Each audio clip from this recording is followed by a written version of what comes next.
원래 이 예후는 원래 왕이 될 사람이 아닌데 이 엘리사가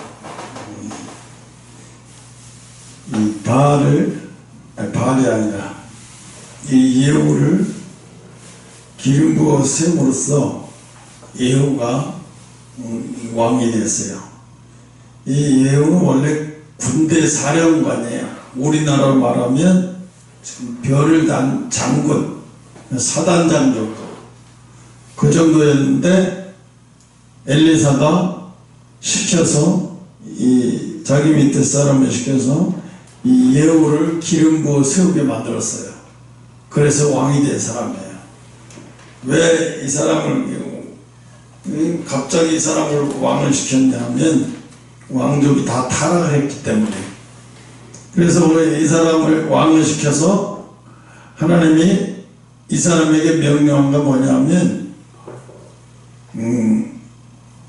바알의 제사장들 이세벨이 섬기는 우상의 제사장들을 다 모아다가 아주 싸그리 제거시키라는 명령인데, 이 사람은 그래서 이 바알의 제사장들 그들을 완전히 다 죽이려면 보통 강심장 가지고는 안 돼요. 그 사람들이 다 요직에 있고 다 힘이 있는 자리에 그들의 자리 잡고 있기 때문에 보통 세상 말로 말해서 보통 배짱이 있지 않으면 이걸 개혁을 할 수가 없어요. 이게 완전히 개혁이에요. 왜? 아합이 있는 왕으로 있는 동안 이세벨을 통해서 어마어마한 우상을 섬기고 우상의 제사장들과 하나님의 종들이 제사를 막 뒤섞여서 엉망진창이 되어버리는 거예요. 그때 이제 이 예후가 어떻게 하냐면 이 바알의 신앙을 따르던 오므리 왕조, 바알의 신앙을 따르던 오므리 왕조를 완전히 멸망하고, 그나마 아주 있던 이 완전히 제사장들까지도 완전히 씨를 말리기 위해서 오늘 18절에 사람들을 모아놓고 이렇게 얘기를 하는 거예요. 무백성을 보고 이르되 아합은 바알을 조금밖에 섬긴 게 아니라는 거예요. 바알을. 맞아요. 이게 아합 왕은 바알도 섬기고 하나님도 섬겼어요. 그렇지만 하나님을 어느 정도로 섬겼냐면 하나님을 한 7 정도 섬겼다면 한 3은 바알을 섬긴 거예요. 그러니까 조금 섬긴 게 맞긴 해요. 그렇지만 조금 섬기나 많이 섬기나 하나님 볼 때 다 똑같은 거예요. 우상 섬기. 근데 이게 이렇게 말을 하면서 19절에 뭐라고, 그러므로 내가 이제 큰 제사, 뭐야, 바알을 위해서 큰 행사를 하겠다는 거예요. 그래서 전국의 바알 제사장은 다 모이라는 거예요.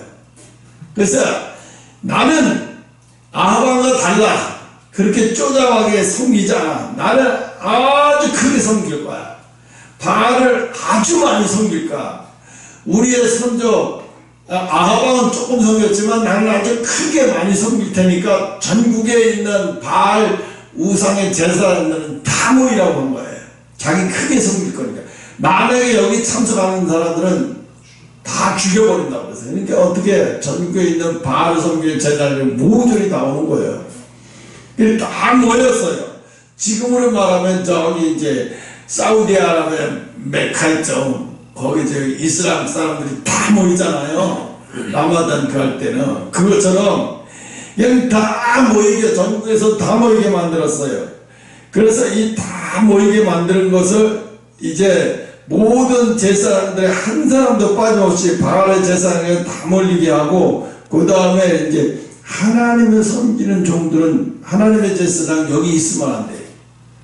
너희들은 여기 있으면 안 돼요. 다 한 사람이라도 하나님의 제사장이 있으면 안 된다는 거야. 다 쫓아버려라. 그들은 필요 없다. 다 쫓아버려라. 그럴 뜻이지 하죠. 한 사람이라도 하나님의 제사장이 끼면 안 돼. 여긴 그런 행사장이 아니기 때문에 하나님의 섬기는 제사장 한 사람이라도 있으면 큰일 나니까 다 없애버려. 다 쫓아버려. 그래서 아무도 들어오지 못해. 오직 바알을 섬기는 제사장만 모여요. 그래서 20절에 보면 예후가 바알을 위해 대회를 거룩히 열라 하매 드디어 공포한 거예요. 왕이 공포를 하는 거예요. 그러니 뭐 전국에서 다 모였겠죠. 어마어마하게 큰 대회였겠지. 그러면서 21절 예후가 온 이스라엘에 두루 보내었더니 무릇 바알을 섬기는 사람이 하나, 이게 전국적으로 진짜 바알을 섬기는 제사장들이 다 모였는지 안 모였는지 중간에 비밀이 새나가서 혹시 한 놈이라도 이거 참석 안 하면 안 되니까 쫓아가서 다 수소문 해봤어. 혹시 아직도 안 가고 있는 놈이 있나 없나. 전국을 다 이제 돌아다니면서 다 알아보라고 한 거야. 명령을 내린 거야. 그래서 무리가 바알의 당에 들어가매 2편부터 저편까지 완전히 그냥 음신할 수 없을 정도로 꽉 찬 거죠. 그래서 22절에 예후가 맡은 자에게 이 예복을 내어다가 무릇 바알을 섬기는 자에게 주라 하매 저희가 예복을 입은지라. 그러니까 예복을 아주 전부 맞춰가지고 다 주게 하자. 그럴듯하게 행사가 얼마나 겉으로 볼 때 그럴듯해요. 그래서 23절에 예후가 레갑의 아들 여호나답을 더불어 바알의 당에 들어가서 바알을 섬기는 자에게 이르되 너희는 살펴보아 바알을 섬기는 자만 여기 있게 하고 여호와의 종 하나님의 종은 한 사람도 여기 있으면 안 된다. 하나님의 제사는 한 사람도 여기 있으면 안 된다.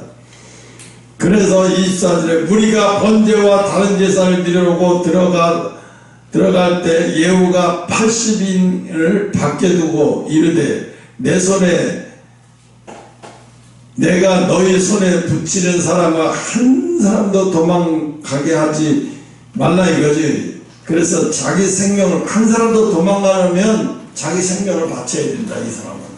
그러니까 한 사람도 빠져나가서 도망가지 못하게 80명을 가서 지킨 거예요. 왜 나오면 혹시라도 도망가려고 눈치채고 도망가는 사람 좀 죽여버리라고. 그래서 25절에 드리기를 다하매 그래서 제사를 드리기를 다하매 이제 예식을 더 맞추고 이제 드리기를 더 끝날 때쯤에 예후가 호위병과 장관들에게 이제 들어가서 한 사람도 나가지 못하게 하고 모조리 죽여버리라는 거예요. 모조리 죽여버리는 거예요. 그래서 다 죽여요. 이게 쉬운 거냐면 쉬운 게 아니에요. 얼마나 지혜롭게 잘한 거예요. 기가 막히게 잘한 거예요. 그래서 이 바알을 섬기는 제사장들이 꼼짝도 못하고 한 사람도 살려나가거나 숨어 있다거나 한 사람도 이런 사람 하나도 없이 아주 모조리 다 씨를 말려버린 거예요. 그러니까 하나님 보니까 너무너무 잘한 거예요. 진짜로 너무너무 잘한 거예요. 그래서 26절에 바알의 당에 있는 성으로 가서 바알의 당에서 목상들을 가져다가 다 불살라버렸어요. 이제 제사장들 다 죽이고 불살라버리고 27절 목상을 헐며 바알의 당을 회파하며 변소를 만들었더니 오늘날까지 이르게 되었더라. 변소를 만들었더니 변소를 만들었다는 얘기가 뭐예요? 화장실을 만들었다는 거예요. 바알을 섬기는 그 우상의 그 제사 지내는 것을 화장실로 만드는 거예요. 그냥 화장실로 만들어 버린 거예요. 이게 보통 사람 아니에요. 이거 그냥 이걸로 끝낸 게 아니라 그냥 그 섬기던 그 장소를 쉽게 말하면 공동 화장실로 만들어 버린 거예요. 지나가던 사람이 화장실 들어가서 다 용건 보는 대로 만들어 버린 거예요. 아주 똥으로 때문에 만들어 버린 거죠. 그래서 28절에 예후가 이와 같이 이스라엘 중에서 바알을 멸하였으나 여기까지는 좋아. 참 여기까지는 정말 좋았어요. 잘했어요. 근데 28절에 이와 같이 이스라엘 중에 바알을 멸하였으나라는 얘기 뭐예요? 뭐가 또 잘못한 게 있는 거예요. 그러면서 29절에 보면 이스라엘에 범죄케 한 느밧의 아들 여로보암의 죄 곧 그게 뭐냐면 이스라엘 백성들이 지금 아론이 금송아지 만들어 가지고 거기다가 하나님이 인도했다 거기다 섬겼던 그것들이 이게 뿌리칠 뽑히지 않고 계속 이어진 거예요. 한쪽으로는 계속 그렇게 그런 것이 이어진 거예요. 그러면서 느밧의 아들 여로보암이 여로보암이 죄가 뭐야? 베델과 단에 있는 금송아지를 단에다가 옆에다 놓고 그 금송아지를 섬기고 그것을 이것도 개혁을 해야 되는데 이건 개혁을 안 했어. 왜? 이건 하나님의 성전에 있는 거니까. 베델은 뭐야? 하나님 성전이잖아요. 거기에 같이 옆에 있는 거니까 이거는 우상이 아니라고 생각한 거예요. 자기는 영적으로 부족한 건지 이건 우상이 아니라고 생각하고 그냥 거기서 금송아지를 섬긴 거예요. 이게 하나님이 우리를 인도했다고 하면서 하나님 이 금송아지를 보내신 거예요. 우리 통해서 금송아지를 하나님이 우리 금송아지를 보내셔서 지금의 천주교하고 똑같아요. 하나님이 마리아를 보내셔서 마리아에게 기도를 부탁하며 마리아가 성자 예수 그리스도한테 기도를 부탁한다는 거예요. 그래서 천주교회는 모든 기도할 때 예수 그리스도여 내 기도를 이런 기도 절대 안 해요. 하나님의 어머니이신 마리아 이렇게 기도를 해. 마리아께 기도를 해. 그 사람들은요. 왜? 그래서 마리아가 예수 그리스도께 기도를 해줘야 된다는 거예요. 마리아 숭배가 되는 거예요. 이거는 뭐예요? 어느 날 뭐예요? 금송아지한테 하나 다를 게 없는 거예요. 똑같은 거예요. 응? 단지 마리아는 예수님이 이 땅에 오시기 위해서 그 몸을 빌렸을 뿐이에요. 처녀의 몸으로 이 땅에 예수님 오셔야 되니까 그게 빌렸을 뿐인데 지금 마리아가 금송아지가 똑같은 상황이에요. 천주교회는요. 그래서 이 사람들이 이게 여기도 지금 이 상황이 있는 거예요. 그게 하나님의 신당 베델 하나님의 성전에 거기서 금송아지도 놓고 같이 섬기는 거예요. 이것도 개혁을 했어야 되는데 이건 못했어요. 이것까지는 못했어요. 그렇지만 하나님이 뭐라고 그래요? 칭찬을 해요. 엄청난 일을 한 거잖아요. 이것까지는 좀 못했어도 이단은 척결을 못했지만 우상숭배는 척결했잖아요. 금송아지는 이단이고 우상숭배는 그래도 척결을 했잖아요. 어느 정도 깨끗하게 척결을 했잖아요. 그러니까 하나님이 이거 척결을 한 것을 엄청나게 칭찬을 하시는 거예요. 그러니까 오늘 이 말씀을 통해서 우리가 여러분이 알아서 잘하려고 하는 것도 좋지만 하나님이 시킨 것만 잘해도 된다. 하나님이 시킨 것만 잘해요. 하나님이 나에게 시킨 것만 잘해도 복을 받는다는 거예요. 우린 뭘 더 하려고 하지 말고 하나님이 시킨 것을 잘하려고 해요. 그것만 잘하려고 해도 하나님 앞에 귀한 사람으로 인정받아요. 그런데 지난주에 내가 그 유광수 그 사람을 한때는 88년도에 유광수 다락방 선교회가 우리 교회처럼 시작한 거예요. 가족끼리 모여서 보니까 크리스마스 때 보니까 우리 반지하에서 그때 시작했던 그 붙여놓고 그거 똑같더라고요. 그렇게 시작했더라고요. 근데 지금 20만 명이에요. 전 세계 다락방 선교 회원 교회가 한 10,000명 정도 되고. 근데 뭐예요? 다 끝났어요. 이미 다 끝난 정파가 돼버리고 말았어요. 왜 그래요?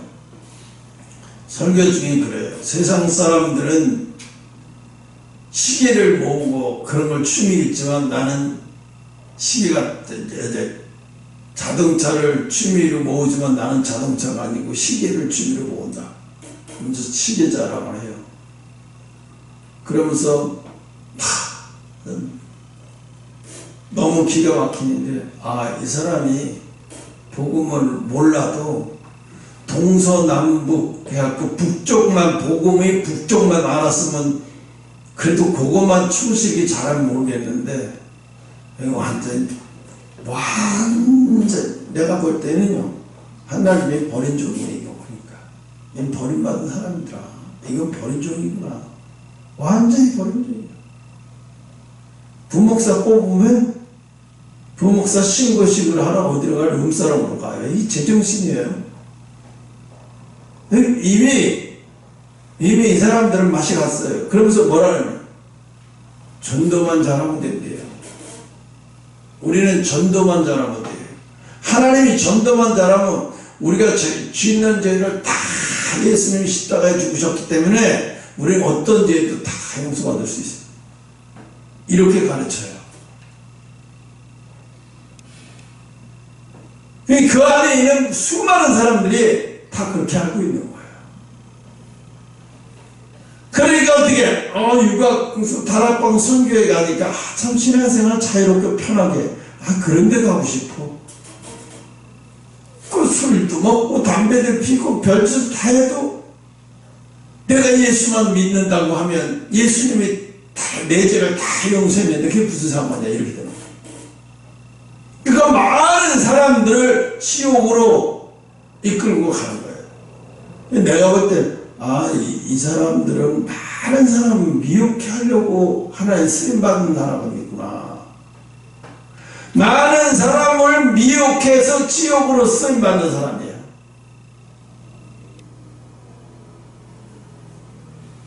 많은 사람을 하나님께로 인도하기 위해서 부른 사람이 아니라 많은 사람을 흔들어서 지옥으로 이끌게 하기 위해서 하나님의 백성을 죄로 까불러서 지옥으로 유혹하기 위해서 부름받은 종이야. 내가 보니까 가짜 종이죠.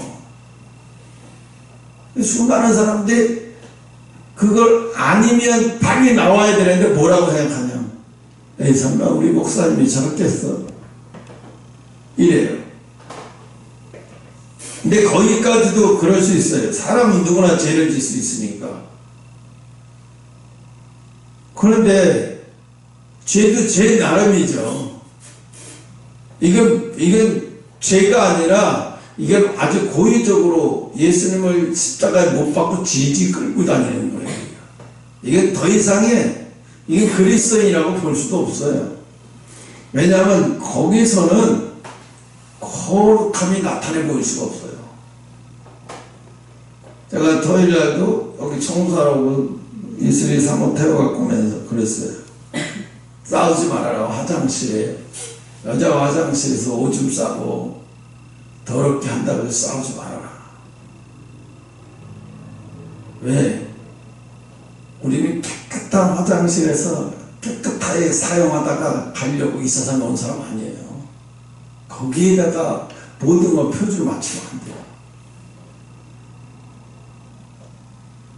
물론 찝찝하고 불편하죠. 내 찝찝하고 불편하면 내가 들어가서 불 뿌리고 깨끗하게 하고 들어가서 앉아서 싸우면 돼요.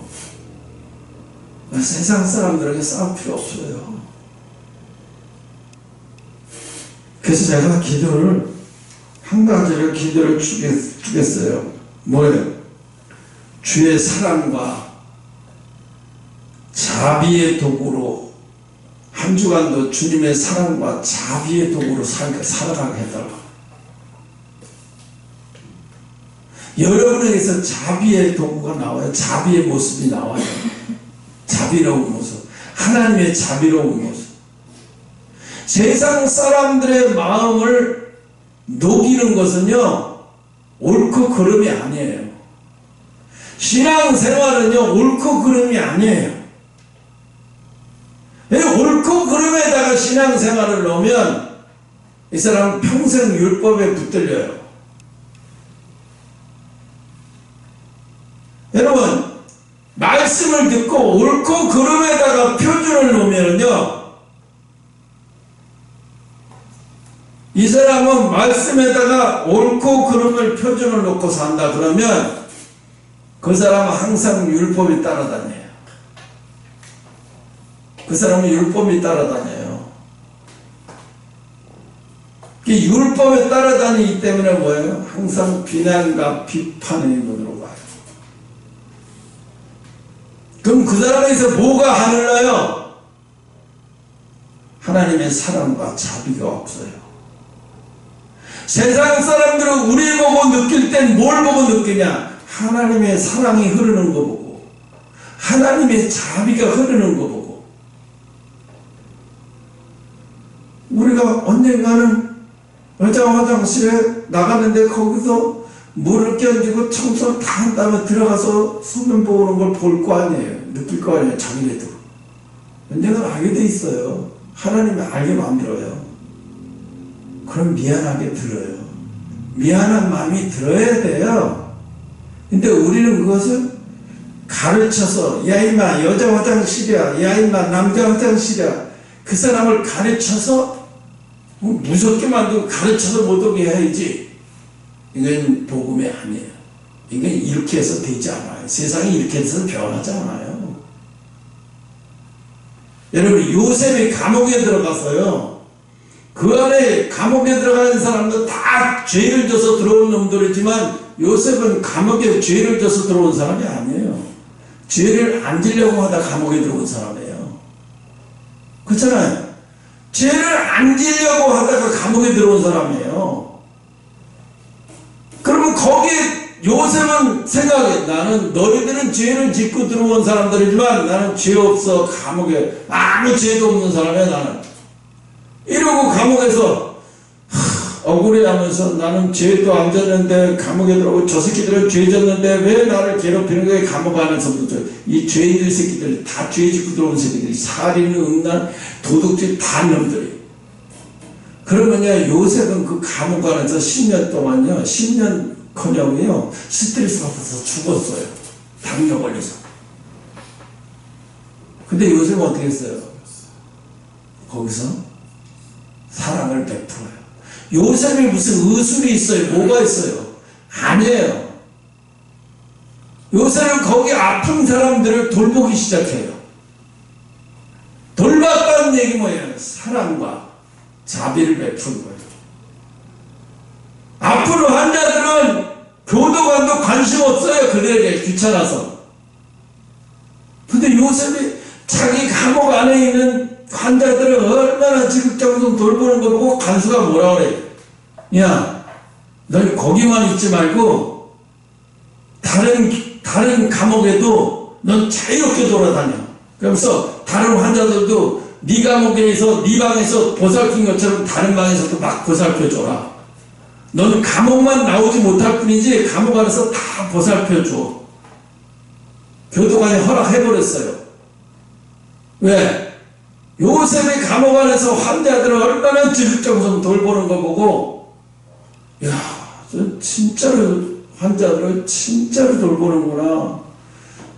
뭘 의술이 있어서 치료해주는 게 아니라 그냥 돌봐주는 것 뿐이에요. 불편한 거 도와주고. 그랬더니 병이 나요. 어떻게 병이 나요? 돌봐주고. 거기서 뭐가 들어가야 하나님의 자비의 역사가 일어나요. 요셉이 감옥에서 환자들을 억울하지만 그 환자들을 불편한데도 자기도 억울한데 마음이 억울하지만 그 환자들을 도와주고 환자들을 하나님의 사랑과 자비를 베풀어 줬더니 그들이 다 나버려요. 그러니까 간수가 뭐라 그래? 야, 어떻게 돌봐주던 병이나? 야, 그럼 그러지 말고 너 감옥 돌아다니면서 환자들은 다 돌봐줘. 약이 필요하면 뭐든 필요하면 내가 다 넣어줄게. 넌 감옥만 나오지 못할 뿐이지 감옥 안에서 다 해줘. 그러니까 요셉이 어떻게 해? 그 일을 1년이 난 게 아니라 10년을 했어요. 감옥에 있는 사람들이 소문이 다 퍼졌어요. 요셉이 왔다 하는 거, 요셉이 돌봐주고 하는 환자들은 거의 막 다 낫는 역사가 일어나는 거예요. 낫는 역사가 일어났다는 얘기는 하나님의 자비가 요셉을 통해서 역사가 일어난 거죠. 자비가 일어난 거예요. 여러분, 자비를 베풀면 무슨 현상이 일어나냐면요. 아주 독을 품고 악한 사람도요. 그렇게 독을 품고 악한 사람도 자비를 베풀면은요. 하나님의 자비의 역사가 그에게 들어가면요. 통곡하게 돼요. 자기도 모르게. 자기도 모르게 울고 통곡을 해요.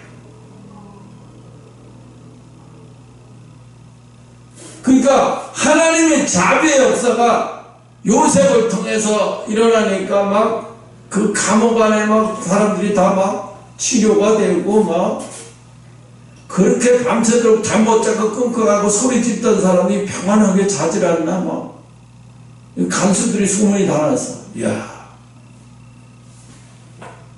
저 쟤는 이스라엘에서 잡혀온 히브리인 쟤는 감옥 안에서 얼마나 환자를 지극정성 돌봐주는지 쟤는 감옥 안에서 그냥 자유롭게 돌아다니게 내버려둬 환자들 마음껏 돌보게. 그 요셉이 감옥 안에서 마음껏 돌봤다는 얘기 뭐예요? 그들에게 하나님의 사랑과 자비를 베풀어 준 거예요. 그래서 요셉에게서 통해서 뭐가 나와요? 하나님의 사랑과 자비가 흘러나와요. 여러분 속에서 뭐가 나오는지 봐요. 하나님의 자비와 사랑이 나오는지. 하나님의 자비와 사랑이 여러분 속에서 나와요. 정말 하나님의 사람이면 하나님의 사랑과 자비가 나와야 돼요. 흘러나와야 돼요. 그러니까 하나님이 세상 사람들을 보고 핍박하는 사람을 하나님이 미워하는 게 아니에요. 네 핍박 안에서 그 고통스러운 널 왜 거기 집어넣은 줄 알아? 내 자비를 나타내줘. 거기서 내 사랑과 자비를 좀 나타내주면 안 되겠니? 그 자비와 사랑을 나타내주는 게 하나님 일이에요. 뭐 신학교 나오고 뭐 대대하고 목사 장로 다 소용없어요. 하나님의 자비와 사랑을 나타내보지 못하고 하나님의 자비의 사랑과 하나님의 자비와 사랑의 통로가 되지 못하면 그건 껍데기예요. 신앙이 껍데기하거나 아무짝에 쓸모없어요. 하나님은 얼마나 많은 사람이 모였느냐 중요한 게 아니라 에이 저 사람 지네 교회 사람이 없으니까 저런 소리 하지. 아니에요. 하나님은 그걸 보는 게 아니에요. 얼마나 많은 사람 모였냐 이게 아니라 네가 이 세상에서 있는 동안에 나의 사랑과 자비의 통로가 되었느냐 이거 보는 거예요. 네가 이 세상에서 있는 동안 얼마나 자비와 사랑의 통로가 되어야 돼. 그러니까 하나님의 자비와 사랑의 통로가 되니까 나중에 하나님이 요셉을 축복하시는데 애굽의 총리가 된 다음에 요셉은 어떻게 해요? 요셉은 하나님의 사랑과 자비를 애굽에서 70년 동안의 그 사비와 자랑을 베풀어요. 사랑과 자비를. 그런데 나중에 요셉이 죽은 다음에 그 바로 왕이 자그마치 70일 동안 장례를 베풀어요. 우리나라 박정희 대통령 어저께 누구야 유경수 여사 추모 박정희 대통령 107주기를 해서 행사를 하더라고요. 그래서 박근혜 대통령이 나와갖고 항암 치료도 아직 내 얼굴 푹 나와서 이제 이야기를 하더라고. 아버지 얘기를 하고 뭔 얘기 정치적인 얘기는 일제가 안 하고 그냥 아버지 얘기를 하니까 되게 어린아이 같이 기뻐하고 좋아하더라고요. 그래서 거기서 장례식 참여도 잠깐 틀어주더라고요. 박정희 대통령이 맞아 갈 때 그 광화문 거리 죄종로에 사람이 빼곡하게 있고 상복을 입은 사람도 있고 머리에 하얀 리본을 꽂고 막 그 직장에서 일할 시간인데 나와가지고 양복 입은 사람들 있고 막 눈물을 흘리고 통곡을 하고 있는 사람들 있고 누가 시켰어요? 이거 세상 사람들이 미국 사람들이부터 이거 남한테 공산주의였네. 어떻게 대통령이 죽었는데 이럴 수 있어? 근데 누가 시켜서 한 거 아니에요. 왜 그랬을까요? 그때는 다 못 먹고 못 살고 힘들었어요. 잘 사는 사람은 극히 0.1%에 불과했어요. 다 힘들었어요. 하루에 3끼를 쌀밥 먹고 하루에 3끼 사는 사람은 대한민국에 거의 없었어요. 다 어렵게 살았던 사람들인데 왜 그렇게 해요? 박정희 대통령의 살아생전에 목표가 뭐냐면 우리도 잘 먹고 잘 살아보자.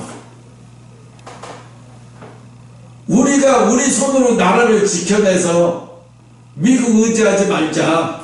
자주국방 있잖아요. 어떻게 하든지 산에 나무를 심어서 우리가 우리 강산을 푸르게 만들어서 수월하게 만들어주자. 이거를 얼마나 열심히 했는지.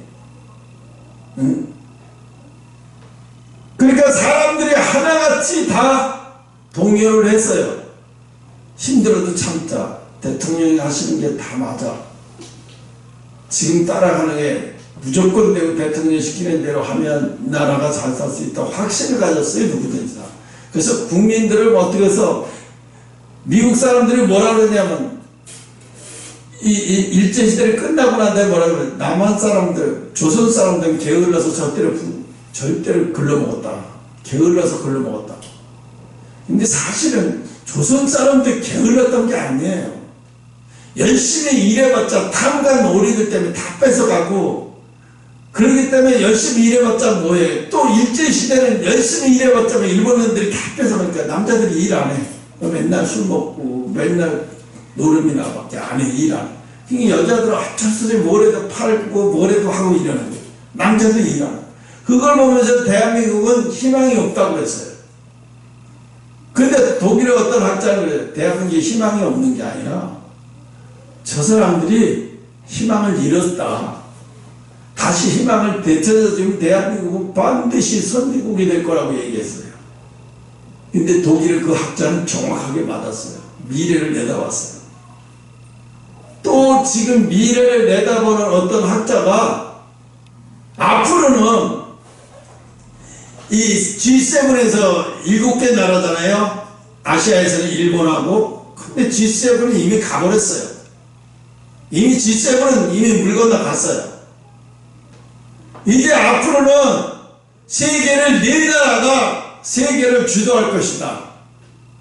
독일, 미국, 터키, 한국. 뭐 4나라가 전 세계를 주도할 것이다. 이제 G7의 나라는 끝났다. 앞으로 이제 G4 요 4나라가 전 세계를 지배할 것이다. 왜 그러냐면 터키에는 유럽의 모든 생산시설이 다 저기에서 군부 생산기지를 다 하고 막 관광상품으로 했을 때 터키는 계속해서 IT고 뭐 이런 쪽으로 계속해서, 그러니까 그때 터키 임금도 싸고 그러니까 터키에다 다 갖다 주는 거예요. 근데 지금은 터키가 그게 무기가 되고 있는 거예요. 우리나라는 말할 필요도 없어요. 내가 하나님 앞에 우리는 그랬어요. 늘 평생에 내가 학교 다닐 때도 그랬어요. 한국 학교 다닐 때 이 중학교에서 전국 방공 그 웅변대회가 있어요. 이게 굉장히 중요해요. 1년에 한 번 있는 거예요. 초등학교에도 고등학교에도 대학교에도 있어요. 전국 방공 웅변대회. 근데 내가 방공 웅변대회 중학교부에 나가서 1등을 했어요. 내가 그렇게 잘할지도 몰랐어요. 선생님이 시켰어요. 이거 이대로 연습하고. 그래서 그대로 연습했어요. 난 뭘 잘했는지 못했는지도 몰라요. 내가 뭐냐면 초등학교 때 CI 시간에 특화 시간에 그 시간 되면 자기가 하고 싶은 그런 지금으로 말하면 그런 게임에 들어가잖아요. 내가 무슨 뭐 축구를 잘한다면 축구반으로 들어가고, 또 서예를 잘한다 서예반 들어가고, 또 뭐 음악을 잘한다 음악반 들어가고 합창부에 들어가고 막 그 시간을 1시간 동안 매주 일주일에 1시간 그 시간을 그렇게 하잖아요. 내가 갈 데가 없어. 그러니까 선생님 너 왜 그래? 갈 데가 없는데요. 다 찼다고 안 받아줘요.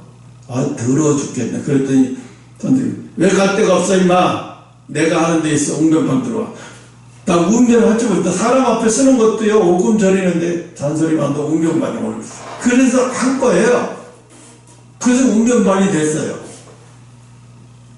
왜, 뭐가 타다가 이 얘기를 했나? 중학교 때. 어? 중학교 때.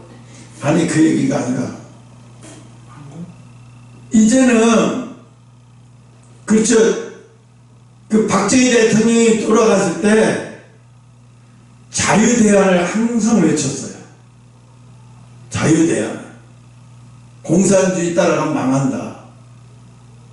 근데 지금 공산주의 했던 나라 다 망했잖아요. 유럽에 공산주의 했던 폴란드 이런 유고슬로바키아 이런 데 다 소비에트 연방 공산주의 했다가 다 망하고 다 민주주의를 하잖아요. 응? 그런데 지금 상황이 어때요, 우리나라가? 굉장한 경제 위기, 또 경제 위기지만 그거보다 못지않게 위기는 뭐냐면 사람들의 사상이 다 공산주의를 따라가고 싶어 하는 거예요. 그 공산주의 따라가면 어떻게 되는지도 모르고 이재명이를 지지한 사람이 1600만 명이에요. 그 1600만 명이 이재명이를 지지했다는 얘기는 뭐예요? 이재명이가 뭘 그래요? 미군 철수요? 미군 철수했어요. 미군 철수를 외쳐요. 재벌 해체를 외쳐요. 재벌 해체. 그래서 문재인도 그랬죠. 삼성 집어넣고 재벌 해체하려고 했어요. 문재인 때. 재벌 해체. 그 다음에 연방제 통일이에요. 왜? 남북한이 연방제 통일하면 뭐예요? 북한이 큰 집이 되고 남한이 작은 집 되는 거예요. 그래서 홍콩처럼 되는 거예요. 홍콩은 어떻게 해요? 지금 중국에서 명하는 대로 홍콩은 다 망가졌어요, 지금. 그래서 홍콩에 있던 사람들을 다 떠나버렸어요. 돈 가지고 사람 다 떠나. 왜? 홍콩에 더 있을 필요가 없어요. 그래서 홍콩에 태어나고 홍콩에 몇 대로 살아서 자유민주주의 살던 사람들이 홍콩 사람들이 어떻게 영국 시민권 가지고 있거든요. 다 영국으로 갈 사람들 다 가버리는 거예요. 홍콩이 다 망했어요. 그래도 지금 버티고 있는 사람들이 있는데 그래 지금 이런 거를 하고 있다는 거예요. 이재명이가 대통령이 되면 이렇게 하겠다는 거예요. 근데 그런 사람을 지지를 하고 있어요, 사람들이. 이게 어떤 건지 잘 몰라요. 이재명이가 동부연합회 갖고 경기부연합회에서 거기 있을 때 상당한 그 지하 조직에 거기 굉장한 깊이 가담했어요. 그때 이재명이도 그때 감옥 갈 건데 누구 어떤 국회의원이 해가지고 이재명이를 거기 동부연합 그 경기연합에서 빼줬어요. 그래서 이재명이 감옥에 안 갔어요. 운이 좋았던 거죠.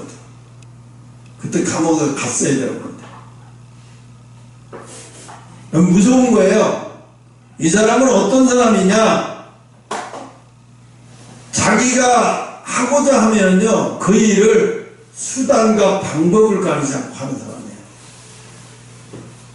경기도에 산골짜기 뭐 이렇게 유원지에 많이 이 평상 펴놓고 장사하는 사람 많았잖아요.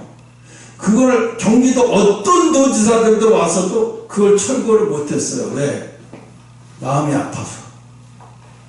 그거 대대로 그거 하면서 자식 공부 가르치고 뭐 해서 그거 한여름 장사해서 평생 먹고 사는데 그걸 어떻게 해요? 참아 못했어요. 이재명에게 이걸 했어요. 어떻게 했는지 아세요? 차마 눈뜨고 못 봤어요.